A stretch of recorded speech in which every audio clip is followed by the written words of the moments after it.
everybody. I'm Scott Gaulden. I'm the owner of Simmons Floor Covering and Total Renovations.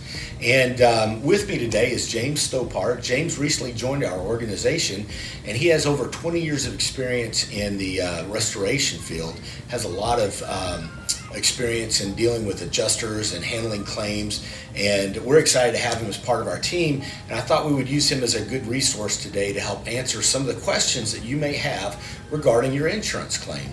So James, let's start with just kind of the role of the homeowner. What is the responsibility of the homeowner in getting a claim started? What are they supposed to be doing?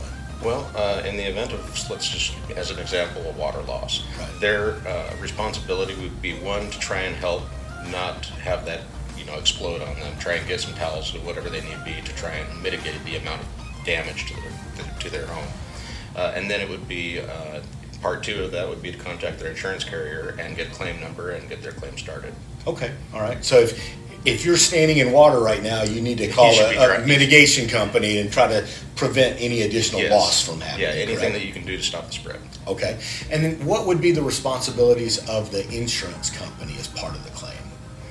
The insurance company would be obligated to take care of any of the damages to the home as a result of where the water source came from or what the cause of the loss was. Okay, but they typically don't cover what actually caused the loss, right? No, not typically. In the event that, say, you had an appliance leak, they wouldn't take care of the cost of the appliance or the repair of the appliance, but they would cover anything resulting from that.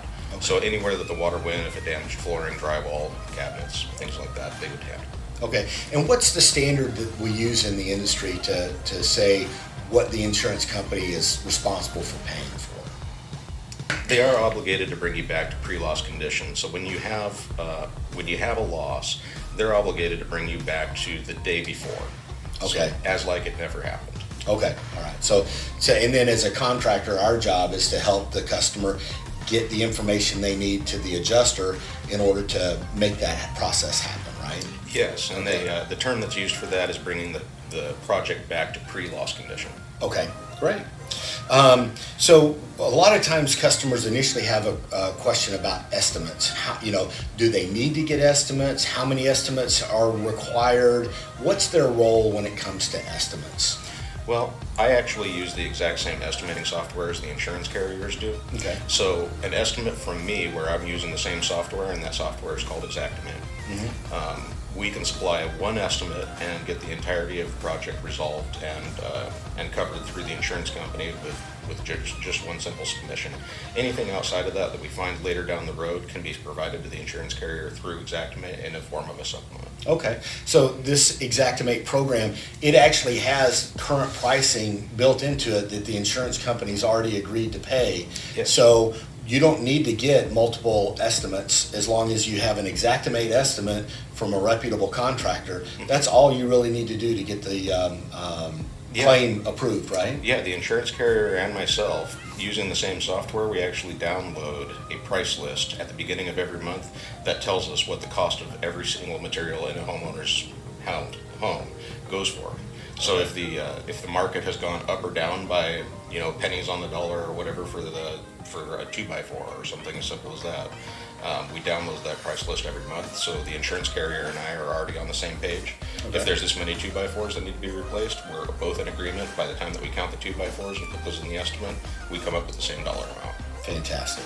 So I guess the biggest thing is to just let customers know they don't have to go chasing estimates from multiple contractors. And the biggest issue, I think, is you don't have to use a cheap contractor. You can afford, with this, using this system, you can afford a quality, reputable contractor that's willing to do the project for what the insurance company is willing to pay. Absolutely. So, yeah.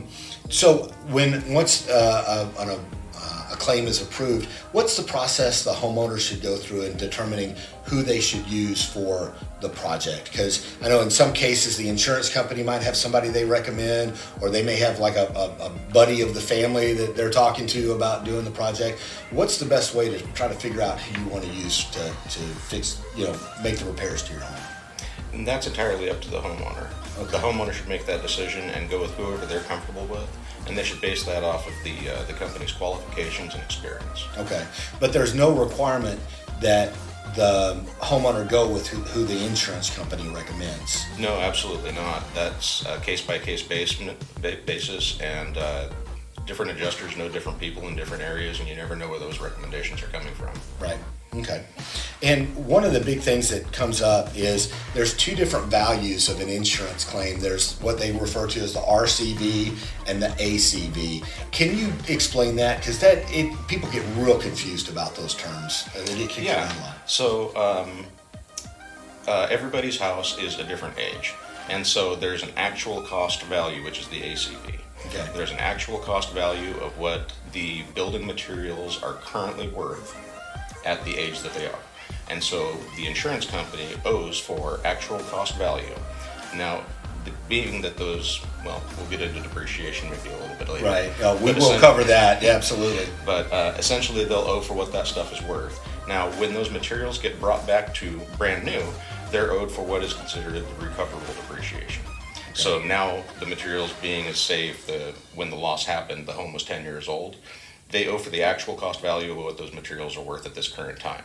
But when the repairs are made, they're replaced with brand new materials. Mm-hmm. So it brings back that RCV, that recoverable depreciation. Okay. So typically, I like to tell customers, don't think of depreciation as lost money. That's just held back. It's kind of held back in suspense until you can show the insurance company that you've actually made those expenses, that you've actually made those repairs. Yes, and an easy way to understand that is that the insurance company insured your home at a value of what it is currently worth. Right. Now, if you don't end up performing that work, they're only going to pay for the actual cost value of what currently existed.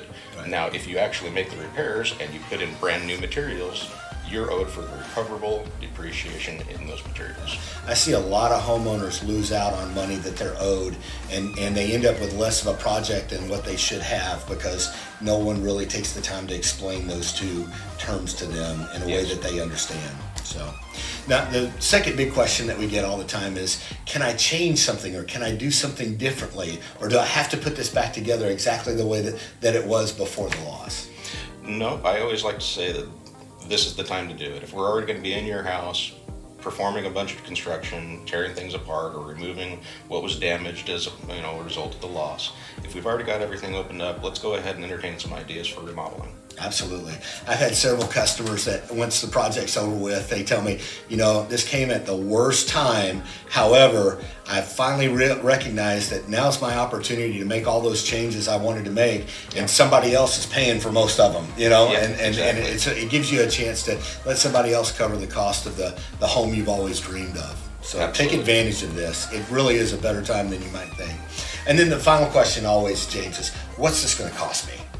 Okay, well, from a homeowner's perspective, the only thing that they should actually be responsible for is their deductible, right? Essentially. The insurance company is going to cover the remainder of that, the remainder of whatever damages were, caused to the house, and as long as you take care of your deductible, then you've met your obligation. Absolutely. Thanks for listening to this today, and if you have any additional questions or we can be of any assistance, please feel free to contact us. We'd be happy to be used as a resource for you. We wish you the best of luck as you try to put your home back together. Thanks again.